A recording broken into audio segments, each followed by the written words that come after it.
talking Eto right on target. We are into the draft. Sorry about that, guys. Siyempre, redraft kailangan. Maglabi ulit yung mga team natin.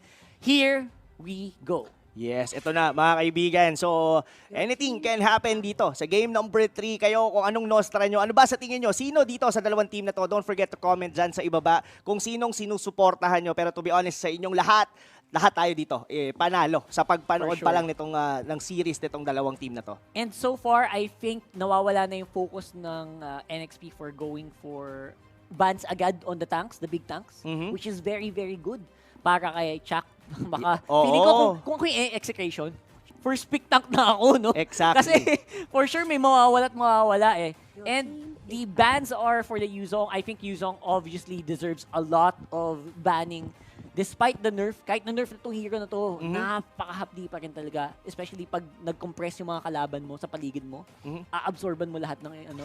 Sa ano din mostly yung Yuzong heroes, players natin is on the execute. Oo. Parang, di ba pagka kumuha ka ng medyo, going back dito, I really like the first pick dito na execration na having the Farsa. And what that makes me think that NXP Solid are willing to give the Farsa as long as makuha nila yung Kufra ni Yawi. Yeah, and Yawi actually is going to be on a very comfort hero here Oo. para sa NXP Solid, which is that Kufra. And I'm pretty sure medyo napangiwi ng konti si Chakno doon. I'm pretty sure gusto niyang mag-highlights dito Oo, si Chakno din, di ba? Pero of course, it will be the most solid picks from NXP, which is that Ling from the last game as well. Totoo yan, Kuya Rockard. What I'm thinking right now is that kung kukunin na ba nila kagad dito yung hero ni Chakno kasi Atlas is still open. But if they're gonna be miss this opportunity, posibleng maban dito. Pero yun na nga, they're gonna be taking down the Atlas. Kasi if ever man na, sabihin na natin, yes, may tank na ditong NXP Solid, but still, this is a 10 hero ban mga kaibigan, and most likely mababan niyang Atlas. So, I guess medyo nandun tayo sa part ng ng Kumano na. comfortable picks Oo. nilang lahat to I mean, eto Max on Farsa, Benny Cutie sa Cho, Chakno on Atlas. Meanwhile, yung kabila, ganun din. Yes, and on the other side, NXP, siya din yung isa sa mga pinaka-solid na, aside from Chakno, Oo. siya din yung isa sa mga pinaka-solid na Khalid player na nakita natin from last week, where ginamit ng NXP yun and they won in a very big way. Now, yung comfort heroes naman ngayon is, naisipin natin is, kamusta kaya? Sino kaya gagamitin? Ni Kuya Billy Boy. Yun What's ang gonna be malaking Zapdos tanong. pick? Oo, wait, anong pang side lane pa ba? Sige, Ano sige. kaya? Pwede natin Ano kaya? pag-isipan dito. What are the side lanes na pwede pa rito kay Kuya Billy? Makakita kaya tayo dito nung dati niyang ginagawa na yung Grak side lane. Uy, iba yun, no? Oo, medyo kakaiba Nakakaano yun Medyo hindi siya yung makita mo lagi kasi technically Grok is very difficult. Napakahirap niyang gamitin sa side lane kasi Totoo, clear ng totoo. clear and then you're forced to rotate everywhere else. So minsan naiiwan yung lane mo. Pero again, na-pull off naman nila yung last season. I think that was last season. Yes, last season. And who knows, it could happen here. Pero Rene J ban on the Hellcourt is something na dapat talaga irespeto din ng Execration and they did that. Yes, yun na nga mga kaibigan. What's gonna be the pick dito for Renny J?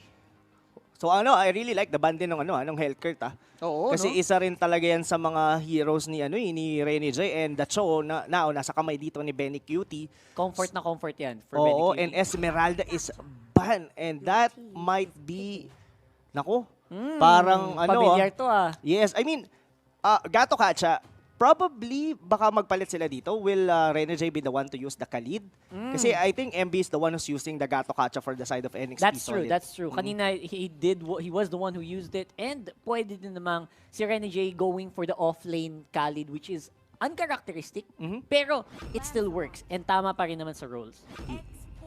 X-Borg's gonna be the, I think that's gonna be the safest way to yeah. pick it on the side lane. And wow, ladies and gentlemen, this gonna be Hates Lancelot. Isa to sa mga comfortable picks din dito ni Hate. Yeah, yan si X-Borg, kahit bugbugin mo ng bugbugin yan, only armor yan, so it's going to be, kahit pag initan yan ng NXP ngayon, okay lang, kasi pag nag-immortality ka, bumabalik yung armor. So yung Firaga armor is going to be a big headache for them to deal with.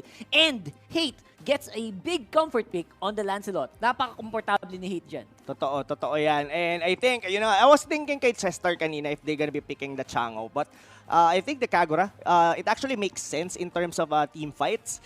Diba? I mean, ang bilis na, yun ang overturn.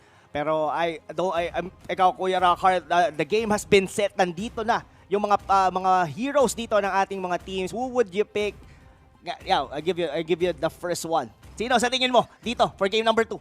Game number 2, I think this could be an NXP fight. Although yung last pick nila, medyo kinabahan ako sa Kagura. Depende sa performance ng Kagura, I still think NXP will win this. Alright, NXP solid para kay Kuya Rockard, but ako gusto ko yung mga picks dito na Execration. Sobrang comfortable ng picks ng Execration. Sobrang 50-50 ng labanan na to. Exactly. And ito pa, lalo na to, if katulad kanina, di ba si Zapno yung laging nagiging target nila. Now, he's on the X-Borg, probably a high survivability rate doon sa side lane. So hindi siya ngayon basta-bastang mapapasok given na first item noon is Immortality. I definitely gonna be picking Execration dito sa game number 3. Alright, so, let's medyo have a 50-50 split here. Decision Split na tayo. Oo. It's gonna be a big one, ladies and gents. Ready na ba kayo? Kumain na ba kayo? Dahil ito na ang huling laban ng NXP versus Execration sa araw na ito. Yes, yun na nga mga kaibigan. Sino dito ang mag-uuwi ng bragging rights dito sa dalawang team na to? Pero tara, ito na hinihintay nating mga TP at saka mga stickers na pinangako sa atin ni Kuya Zapno. Pero look at here on the mid, ang ganda ng mga pokes nila dito, Kuya Rockard. Oh my God, the pokes are real and that's going to be a very hard lane to fight here. Lalo na ngayon si Eto Max, naka-farsa siya. One of the best supports obviously in the game right now with so much range and damage output early on pa lang. So, Execration, expect ko na kayang-kaya ng kontrolin yung early game with the help of these two people. Pero syempre, titignan natin kung paano ang pasok ng NXP. Hindi nila papayagang free na buff lang to and guguluhin lang nila. Fate will still get the buff. Ang galing nung ikot doon ng NXP solid. I mean, trying doon. Pero ito, mukhang maaabutan yata rito. Chakno spotting out, trying to deny the purple buff dito. Kami naman, sabi nila. Oo, but Rene J, tama lang din yung dating niya rito. Mukhang masisecure naman dito ni H2O yung kanyang buff. Yep.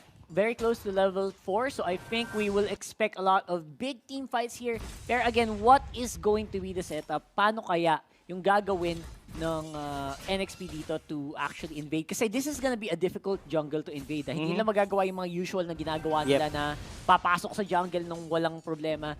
They actually will have to deal with so much threats mula sa Execration dito sa laban na to. Most likely. Pero siguro gonna be giving the reason why I actually picked for the Execration. One thing is Farsa. Farsa, I mean, one of the best support heroes talaga, I think, on this meta. Then, number 2 is the Renejade's hero. Kasi, to be honest, sa mga nakikita ko, ang dami kong to be honest, pinansin nga ni Prof. B kanina yun Pero, nagsasabi kasi ako ng totoo. Yun lang gusto ko sabihin. Si Renejade kasi... Rob Luna does not lie. Oo, lagi ko siya nakikita sa mga offensive type ng heroes. Like, yung kanyang Cho, yung kanyang Hellcurt. Pero, if you're gonna be giving Renejade a defensive hero, kumbaga may part sa akin na hindi natin na ma-maximize si Renejade. Nasasayangan ka. Oo. Sa pick na yon and it's a good pick. Pero it's on the wrong player. Yes. I mean, I'm not saying na hindi kayang laruin ni Renejade. For sure ang naman kaya Gato naman. But what I'm trying to say is that there are certain heroes na best talaga para sa kanya and the draft actually countered somehow yung mga heroes ni Renejade. Yeah, and that's actually something that you will need to deal with talaga. I mean, if you're on a team, 5 lang talaga kayo Like, no choice. Kung kailangan nyo talaga ng isang extra frontline tank, you will need to adapt. And that's something na magandang testing din yan. Magandang testing din yan para sa NXP, no? Na meron silang mga hero na hindi mo usually makita na gamit nila. Pero, if they can pull it off here in the highest level of play dito sa MPL, that's saying something. That means napaka-multi-talented mo. Napakadami mong pwedeng gawin for your team which adds more value to you as a player. Exactly. Totoong-totoo doon. I mean, you actually nakuha mo lahat ng mga points doon, Kuya Rockard. Ang isa pa dito, mga kaibigan, ang laki ng burst potential kasi din ng Execration from the of course, nandun yung Cho could be able a very good pick-off. Tapos somehow, of course, the Farsa with the Feather Airstrike. Di ba? Parang ang bilis mag-deal ng damage. Parang may instant -1 kayo pag may nahuli si Benny Cutie. Parang ganun, no? And the Farsa is something that you need to really look out for. And si Itomax pa may gamit. Sobrang, it would be a different story siguro kung napunta to sa, kung napunta to sa NXP because Chester is very good on that. Actually, both of them are good Farsa players. Very good Farsa players. Ang inisip ko lang talaga, yung Kagura pick, how does it deal with the Farsa pick? Diba? Sa early game, obviously, lamang na lamang kasi si Farsa. Pero pag nagkumpul-kumpul na kayo, tas hindi nyo napansin yung Kagura, dun na nagkakanda-leche-leche yung lineup. Totoo. So, depende sa sitwasyon, depende sa posisyon pala, ni Chester sa magiging laban sa mid-game. Pero again, medyo mid-game pa yun para sa akin. Ang problema kasi sa sa isang Kagura is that he actually needs a little bit of time compare sa isang Farsa. I mean, Farsa, kailangan lang niyang mag-level 4 and that's it. I mean, kahit Arcane... Kahit no items pa, no? Oo, kahit Arcane boots lang. Any boots, to be honest. Kaya niyang i-mag-deal ng enough damage. But that's a different for Kaguras. Ang difference lang nila probably is yung mechanics nila sa mga team fights, which is after ng Feather Airstrike, mas malaki na yung maibibigay ng isang Kagura. But will they be able to have that time para magkaroon ng item din si Chester? Yun ang kailangan nating tignan. And nagiging solid, nagiging klaro na kung ano yung mga win condition ng ating mga manlalaro dito ngayon. Yes, yun na nga. Pero still, medyo nagiging cautious sila dito. This is not what we've seen on the first 2 matches nila. And I think ang unang sagupaan natin dito paglabas pa ng first turtle eh.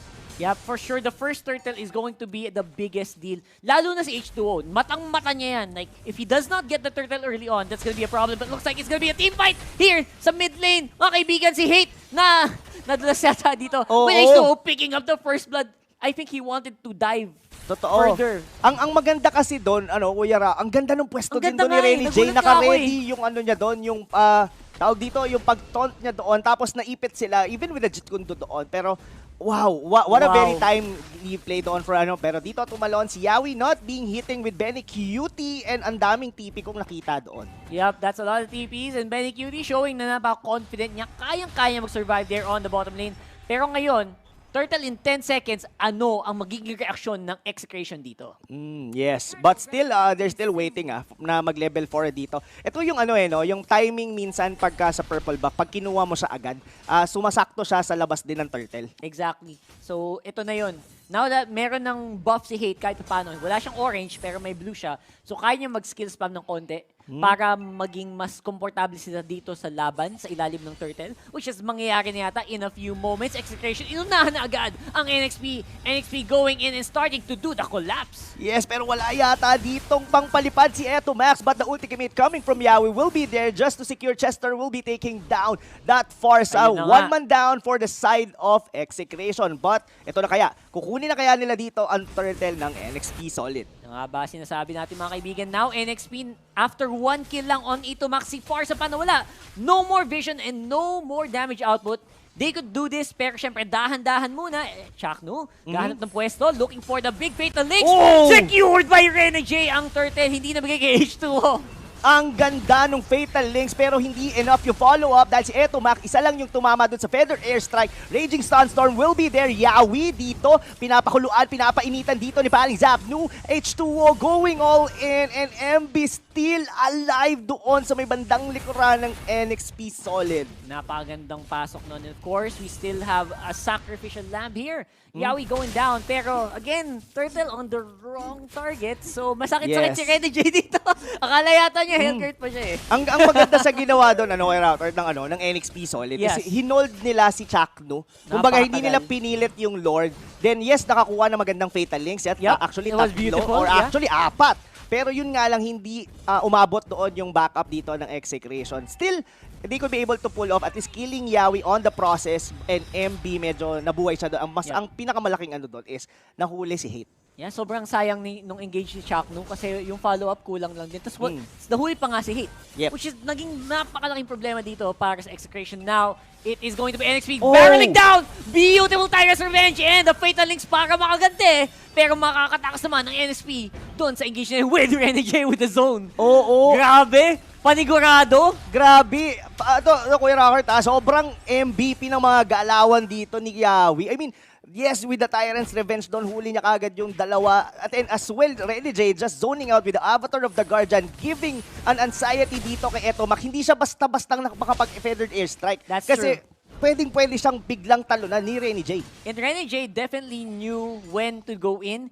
Kailangan nila i-secure yung tower na yun. Kailangan nila ma-secure yung HP din nila H2 kasi napuwersa din sila H2 na mag-Tempest of Blades para makaiwas sa damage output. And syempre, Avatar the Guardian, great zoning tool. Kahit hindi tumama yan, basta takutin mo lang yung kalaban mo, nagawa mo na yung trabaho mo. Exactly. Looks like Hate dito, hindi nakakakuha ng the usual place niya sa kanyang Lancelot. Lagi siyang napipick up dito mga kaibigan. Na Feather naman! S9, look at Again! Yawi, look at the Avatar of the Guardian from Renny J hitting the Farsa. 2-man down para sa ng Execration. May Fatal Links pero hindi enough. Chakno dito mukhang mapanganib. Habol na. MB will be taking down the Atlas and that's gonna be a 3-man down for Execration. May susunod pa nga yata Rakard. That's gonna be Zapnu almost killing everyone from the side of Execration. Benny Grabe. Cutie just getting a consolation tower dito sa bandang ibaba. Mga kaibigan, ang score 1/10.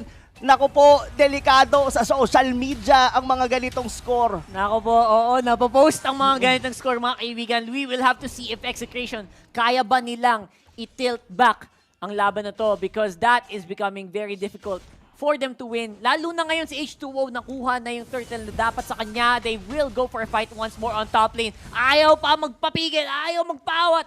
NXP, they will have control of this game with a almost 5,000 gold lead. Oo, grabe. I mean, H2O dito mga kaibigan, ready in the zone. 504 KDA.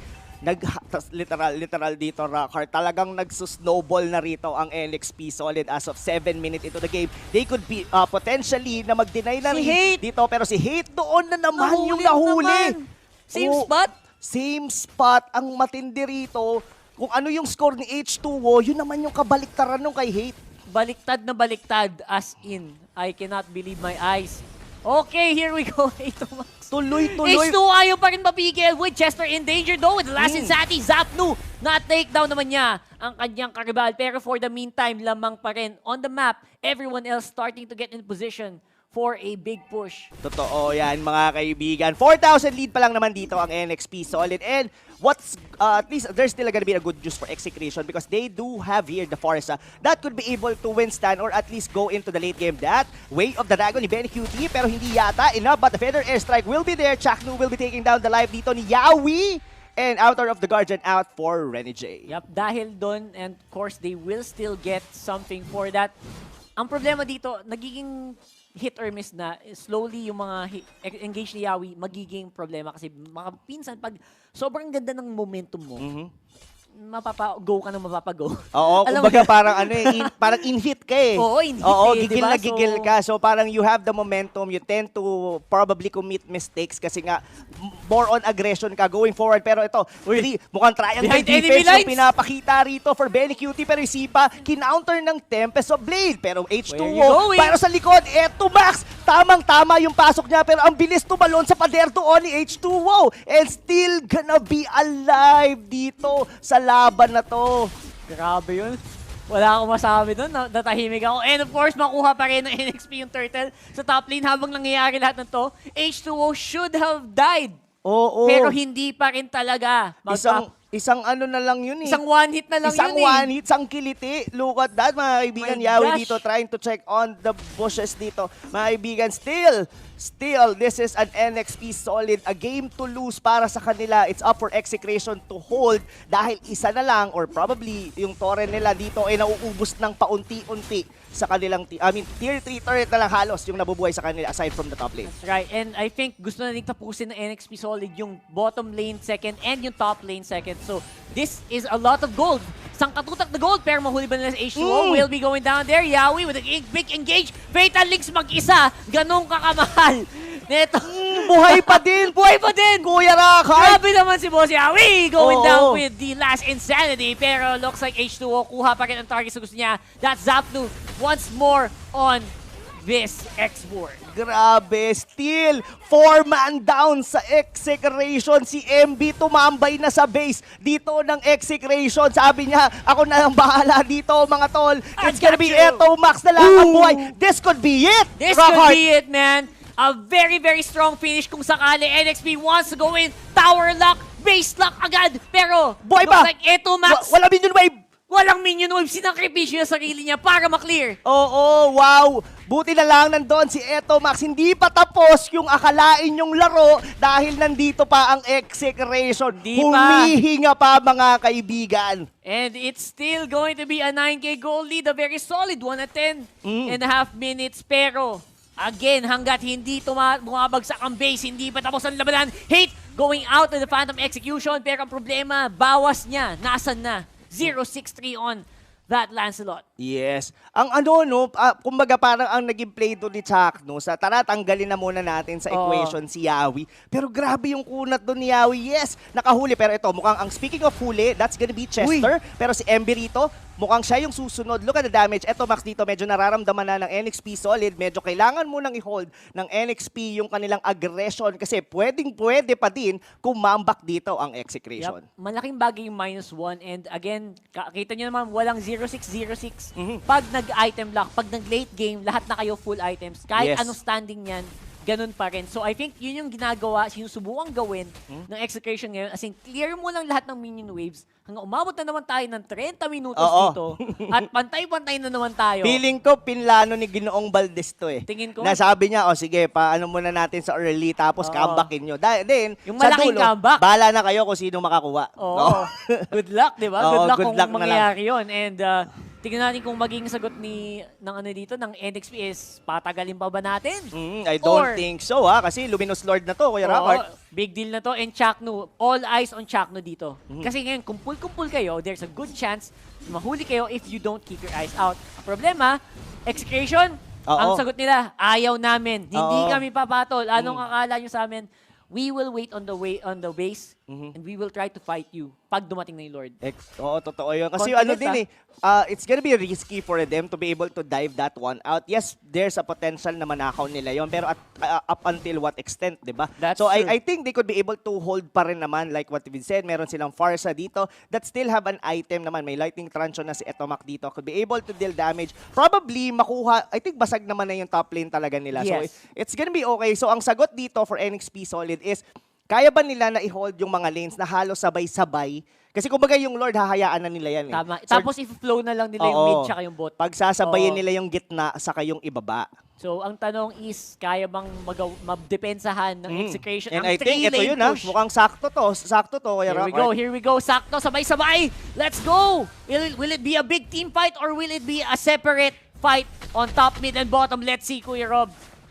Oo, yun na. Tumalon doon si Rene J. Pero the Lord is still alive. Pero wala na yatang minion wave doon sa ibaba. Pero mukhang mabasag yata. Look at H2O. Just targeting pero nawala doon yung catapult. And still, Grabe! What a perfect Nadepensa defense. nila yun. Oo, timing din. Ang ganda rin kasi ng mga minion wave clear ng Execration. Still, the middle lane can be taken down. And yun na, inulti na. Nag-last insanity na doon si Zapno just to be able to clear down the wave. Very cutie. Tumalon doon si Yawi. Dinikit sila lahat doon sa may torre. But the Fatal Links will hit on too. But the Deathless of Blade will be there. It will be enough nga kaya, but H2O, mapapatay ni Zapno. Chester going in para doon sa atas. Medyo unti naubos niya dito ang NXP Solid. Eto, Max having a triple kill and as well with hate na buhay pa rin.